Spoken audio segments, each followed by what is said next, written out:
What a beautiful morning. This sanctuary is filled with so much light and so much joy. And Lila, you are incredible. I've lived in Cleveland for more than 21 years, and I have to admit, I still don't always know where I am going. For a moment, I might feel lost. I might need direction, but thankfully, I can pull out my phone, turn on the GPS in order to move forward and find my way. Perhaps like me, you also have moments where you feel lost and in need of direction. Perhaps you can pull out your GPS. What about your spiritual GPS? In the Torah right now, we are reading the opening stories of Bereshit, the genesis of our faith, of our heritage, and of our people, which set the foundation, the direction for how we are instructed to live with purpose, to live with courage, to live with hope, and to live with light. Last week's Parsha, Lech Lecha, begins with God's call to Abraham and Sarah with the words, Lech Lecha, go forth, move forward, giving us direction, giving us purpose. The Mea Shiloach, the Ishbitzer Rebbe from Poland, teaches that this first call, the first words to Abraham and Sarah, Lech Lecha, means more than just a direction, not north, south, east, or west, not even a location, Eretz Yisrael, but Lech Lecha means that we should delve deeper within inside of ourselves, that we should find our true selves, our true source, that we must learn who we are meant to be and who we are meant to become. And in today's reading, Vayera, there is the story of Lot and his wife when they are leaving Sodom and Gomorrah, the immoral and corrupt cities. And there we are instructed not Lech Lecha to go forth, but we are told, do not turn back. That you know that you are meant to journey. We are meant to travel, to not look back, but to look forward. That we must take the steps necessary, and like our bat mitzvah taught us, that we must always run to do mitzvot, to bring light, healing, and warmth, and community, and kindness. I don't know about you, but I feel like the world has seemed to become much more dim and dark lately, divided, and perhaps just a few moments, perhaps like me, you might even feel that the world seems hopeless. Like when, this week, the undergraduate student government at Case Western University at Case Western Reserve passed a BDS resolution against Israel.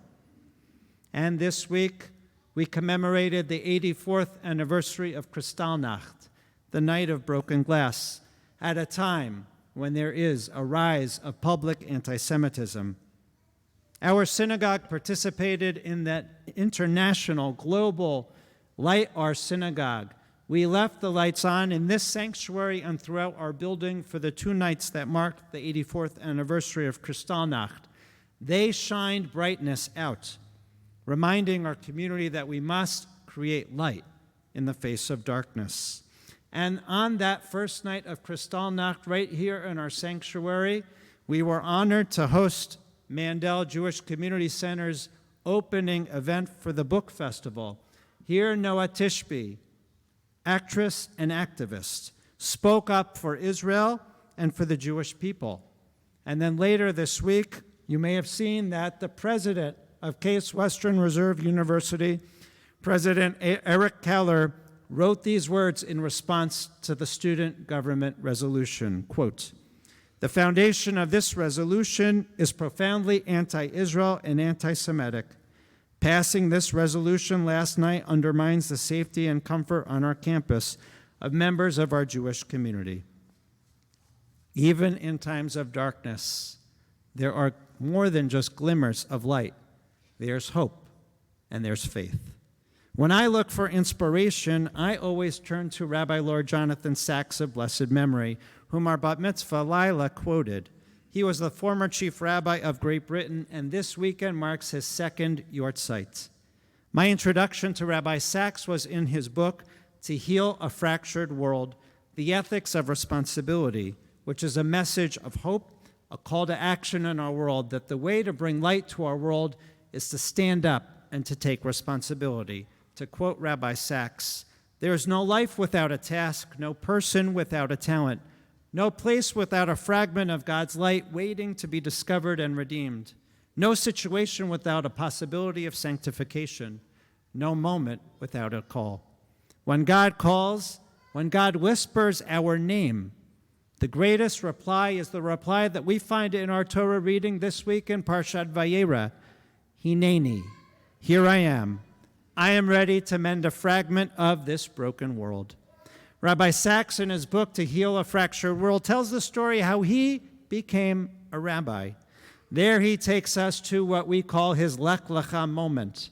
He was a young university student in Britain who took a summer holiday in America. He was on vacation and he wanted one thing. He wanted to meet the famous Lubavitcher Rebbe. He felt like the Lubavitcher Rebbe could give him direction, show him the way that he should live his life, because Rabbi Sachs felt directionless. He didn't have hope.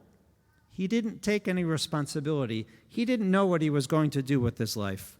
He asked for a meeting, but no meeting was available the entire summer with the Lubavitcher Rebbe. Well, Rabbi Sachs was making his way across America, and finally he got word that the Rebbe had time in 3 days. Now, he was on the West Coast. He had no money, and it was the 1960s. So what did he do? He hopped on board a Greyhound bus, and for 3 days, he made a trek across America, finally arriving in New York just moments before the opportune time to meet the Rebbe. He had prepared during that 3-day bus ride all the philosophical questions that he had, why the world was the way it was, why there was hopelessness, what direction there could be. And as he walked in, peppered with lists of all the questions that he was going to ask the famous Lubavitcher Rebbe, the Rebbe said this to Rabbi Sachs: "Things are going wrong in this world. Are you willing to be one of the people that helps make it right? Things are going wrong in this world. Are you willing to be one of the people who helps put things right?" And that was the direction. It wasn't north, south, east, or west. It wasn't a GPS coordinate, a location on our globe. But it was a location, a direction that Rabbi Sachs would take the rest of his life. He was willing to be one of the people who helps put things right in this world. And that is a question that we have for each of us every single day, and most especially now, when there seems to be more darkness, when it's harder to find those glimmers of life. As I said, this is the 84th anniversary of Kristallnacht, and I'd like to share the story of one such person who brings glimmers of light, one such person who helps put the right in the dark. Joseph Bamberger tells the story as he remembers it. He was 10 years old on November 9th, 1938, living in Hamburg, Germany. There was a loud stomping by his apartments. He could hear heavy leather boots on the wooden floor in the hallway of the building. It was a menacing, echoing sound that grew suddenly nearer. And then there was a very loud rapping at the door. He called out, "Who is it?" No one forgot that night, Kristallnacht, the night of broken glass, because of the shards of broken glass from the hundreds of stores, homes, synagogues that were attacked, looted, and destroyed. 10-year-old Joseph asked from the other side of the door, "Who is it?" And they answered, "It's the Gestapo. Open up." 2 uniformed men barged in and began to search the apartment, every room, every closet, every bed, and turned it upside down. They were looking for one person, not for Joseph, not for his younger brother, not for his mother, but they were looking for his father. His father was a teacher of chemistry and physics at the Jewish high school in Hamburg. He was also a synagogue leader. But his father, Dr. Seligman, wasn't home.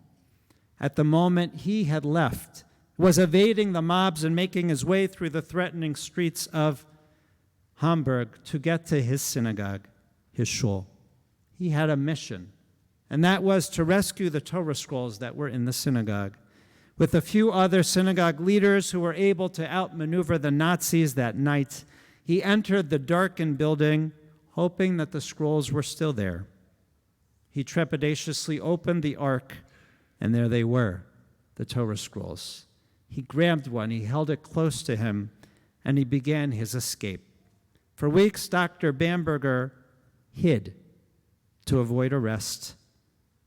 Not other synagogue leaders, they were taken, they were arrested, sent to concentration camps.